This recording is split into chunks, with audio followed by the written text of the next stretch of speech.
ఇంకోటి నిండుగా ఇప్పుడు అంటే ఇదివరకన్నా నౌకరు నన్ను కట్టేసినట్టున్నదేమో కానీ ఇప్పుడే ఫ్రీ అయినట్టున్నది. ఇప్పుడు అంటే వరుసగా ఈ ఎపిసోడ్లు కానివ్వండి, అంటే షార్ట్ ఫిలిమ్సే కానివ్వండి, పాటలు, అంటే ఫైనల్లీ యూట్యూబ్ ఆర్ మీరు రాసే పాటలతోటే ప్రజెంట్ లాగిస్తున్నారు అనేది.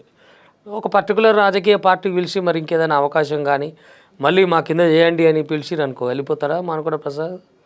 అంటే ఏ రాజకీయ పార్టీ నువ్వు ఏదైనా కావచ్చు, జాబ్లా కాకుండా నువ్వు మాకు మాత్రమే రాయి, మా కిందనే ఉండు, మేము చెప్పినప్పుడు చేయి అన్నారు అనుకో, అందులో కూడా జీవనం ఉంది కదా అని పోతాడా అంటున్నా.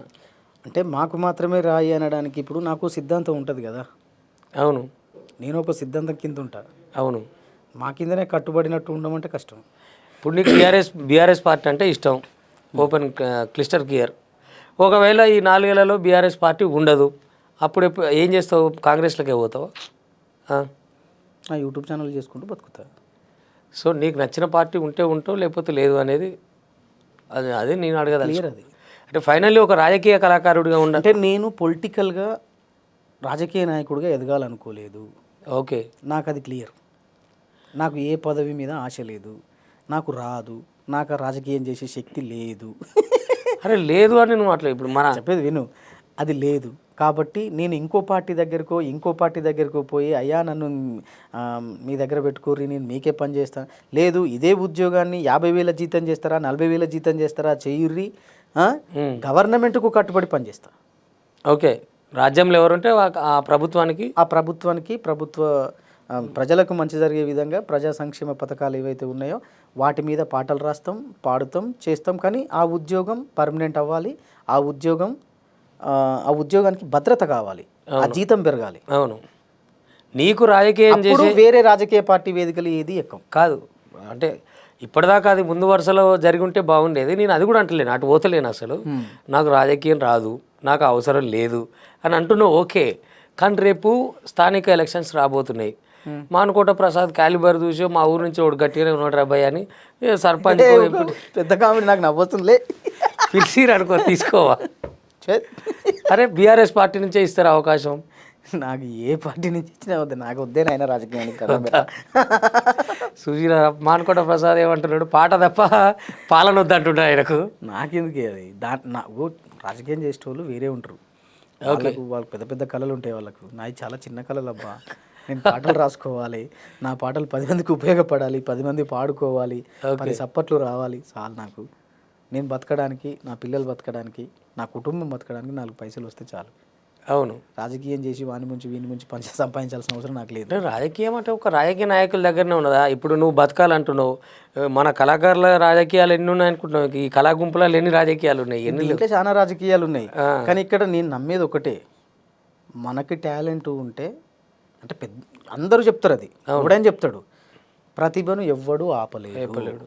ఎంత పెట్టి తొక్కితే అంత లేస్తారు. అంతే. నన్ను కూడా తొక్కాలని చూసిళ్ళు, తొక్కాలని ట్రై చేస్తున్నారు, ఇప్పటికీ తొక్కుతూనే ఉన్నారు. ఒక వర్గం, కొంతమంది మనుషులు, కొంతమంది పెద్దోళ్ళు, కొంతమంది ఇంకా పెద్దోళ్ళు నిన్ను తొక్కాలని చూస్తున్నారు, నన్ను తొక్కాలని చూస్తున్నారు. అయినా ఆగదు, టాలెంట్ ఎక్కడ ఆగదు. అంతే, అది ఎవడబ్బా సొత్తు కాదు, ఎవడబ్బా సొత్తు కాదు, ఎవడు ఆపినా ఆగదు, ఇది మాత్రం ఫిక్స్. ఎస్, నిజంగా. అంటే ఇంకా మీ సినిమా లక్ష్యం వైపు వెళ్తూనే ఇంకా ప్రజాపక్షం వైపు కూడా వెళ్తూ ఇటువంటి ప్రజల పాటలు రాస్తూ ప్రజల కన్సర్న్, అంటే ఎక్కువ మానుకోట అంటే మా పాటలు రాబాయ్ అనుకునేలాగా మానుకోట పాటే కానీ మానుకోట ఛానలే కానీ ఇంకా ముందుకోవాలని మనస్ఫూర్తిగా కోరుకుంటున్నా. అంటే ఒక మాట చెప్తా, నేను మొన్న జరిగిన ఎలక్షన్స్లో, ఎన్నికల్లో నేను బీఆర్ఎస్ వేదికలెక్కి పాటలు పాడిన, బీఆర్ఎస్ పార్టీకి అనుకూలంగా పాటలు పాడిన, కాదని నేను అనట్లే. ఇప్పుడున్న ముఖ్యమంత్రి మీద కూడా వాడినావు కానీ పాడిన, కాదని నేను అనట్లే. కానీ దానికంటే ముందు నేను జనానికి ఉపయోగపడే పాటలు చాలా రాసిన, ఇప్పుడు కూడా రాస్తున్నా. అది ఎవరు చూడట్లేరు. ఆ మధ్యలో ఏదైతే వచ్చిందో అవును దాన్ని పెట్టుకొని నన్ను కింద కామెంట్ చేయడం, ఆ కామెంట్లు నేను పట్టించుకోవట్లేదులే. కానీ అంటే నా పని అయిపోయింది, ఇక ఈ మానుకోట ప్రసాద్ అంటాడు ఓ పార్టీకి ఫిక్స్ అయిపోయి ఉన్నాడు అనుకుంటే తప్పు. నేను అదేమంటాను, అట్లంటే నువ్వు చెప్పిన అదే పార్టీలో ఎంతో పెద్ద పేరున్న తలకాయలు కళాకారులు కూడా మంచి, నువ్వు చెప్పిన యాక్టింగ్ నువ్వు కూడా చేయలేవు. అంటే ఇక్కడ పోయి ఈడ ఆన్ ది స్పాట్ అంత మనమే అన్నా అంటారు, మళ్ళీ అవతల పోయి మనమే అన్నా అంటారు. మళ్ళీ మన దగ్గరకు వచ్చి ఎందుకైతే మేము అట్లా కాదు అంటారు. అంటే నిజాయితీగా నీతిగా ఎక్కడున్నా నీతి నిజాయితీగా ఉండాలి.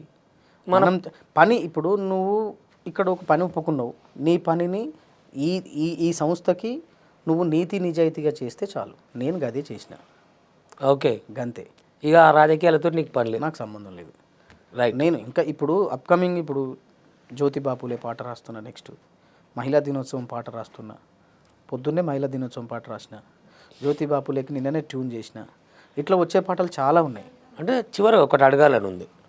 నువ్వు చెప్పినట్టు ఈ మహిళా దినోత్సవానికి ఒకటి, ఏమైనా మహనీయుల జయంతులకు ఒకటి, తర్వాత ఇంకొక సందర్భం రాగానే ఒకటి, వినాయకుడు రాగానే ఒకటి, అయ్యప్ప రాగానే ఒకటి, భక్తి అయినా మహనీయులైనా అభ్యుదయం అయినా ఓ పర్టికులర్ డేలోనే రాస్తున్నారు. యూట్యూబ్ మార్కెట్ కోసమా, వాళ్ళ మీద మహనీయుల మీద ఉన్న నిజమైన ప్రేమనా, లేకపోతే ఏదో ఇంకా ఇప్పుడు రాయాలి కాబట్టి రాసినాము మళ్ళీ యూట్యూబ్లో సంపాదించుకున్నాము అంటే కొంతమంది యూట్యూబ్ మార్కెట్ కోసం రాస్తున్నారు.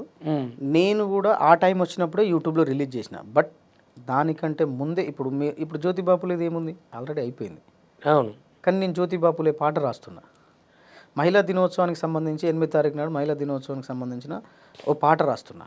కానీ నాకు ఎప్పటి నుంచో కాలం నీతో నడవదు లాంటి ఇన్స్పిరేషనల్ మహిళా పాట ఒకటి రాయాలని ఉంది. ఎప్పటి నుంచో ఉంది కాబట్టి దాన్ని ఇప్పుడు స్టార్ట్ చేసిన నేను. నాకు సడన్గా రాత్రి ఒక థాట్ వచ్చింది, నేను రాస్తున్నా. ఇప్పుడు బాబాసాహెబ్ అంబేద్కర్ ఇది బొమ్మ కాదురా అనే పాట నేను ఆ రోజుకి రాసిన పాట కాదు అది.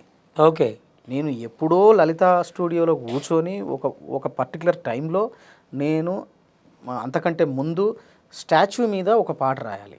ఓకే, బాబాసాహెబ్ అంబేద్కర్ అనే ఒక స్టాచ్యూ మీద ఇది బొమ్మ కాదు, ఇది దేశానికి ఒక దిశానిర్దేశాన్ని ఇచ్చినటువంటి వ్యక్తి ఈయన చాలా గొప్ప వ్యక్తి. భావితరాలకు ఈయన చరిత్ర తెలియాలి, ఈయన త్యాగం తెలియాలి, ఈయన గొప్పతనం తెలియాలని నేను అప్పుడు ఫిక్స్ అయినా. ఆ ప్రాసెస్లో భాగంగా ఒకనొక టైంకి ఆ టైంకి రిలీజ్ చేస్తే బాగుంటుందని యూట్యూబ్లో రిలీజ్ చేసిన తప్ప యూట్యూబ్ మార్కెట్ కోసం మాత్రం నేను బాబాసాహెబ్ అంబేద్కర్ పాటలు కావచ్చు, మహనీయుల పాటలు కావచ్చు, ఒకటేమో నువ్వు అన్నట్టు గణపతి పాట ఒకటి చేసిన, మళ్ళీ ఇప్పటివరకు రాయలేదు. శివరాత్రి పాట ఒకటి చేసిన, మళ్ళీ రాయలేదు. నేను అనేది ఏంటంటే ఇప్పుడు శివరాత్రి పాట చేసినా, గణపతి పాట చేసినా, ఏ పాట చేసినా కనీసం అంటే నువ్వు యూట్యూబ్లో మార్కెట్ కోసం ఆ పర్టికులర్ సీజన్లోనే చెయ్యి, కానీ ఆ విషయం పట్ల నీకున్న అంకిత భావం కూడా కొంతమందికి ఉండదు. అవును. ఇప్పుడు జ్యోతిబా పూలే కోసం నువ్వు ఎంతో కొంత తెలుసుకొని ఆయన అంటే ఏంది, ఆయన ఏ జాతర వైపు ఉన్నాడో, ఆ జాతరకు ఏం ఉపయోగం జరిగిందనే విషయాన్ని చెప్పగలుగుతాం. ఇక పదాలు 56 అక్షరాలు అందరికీ ఒకటే కదా అని రాసుకుంటూ పోయేటోళ్ళు కొంతమంది ఉంటారు. ఇప్పుడు యూట్యూబ్ మార్కెట్ అంటే ఏంది, మనం చేసిన పాట వృధాగా ఆడియో చేసి వదిలేస్తే ఎవడు వింటాడు?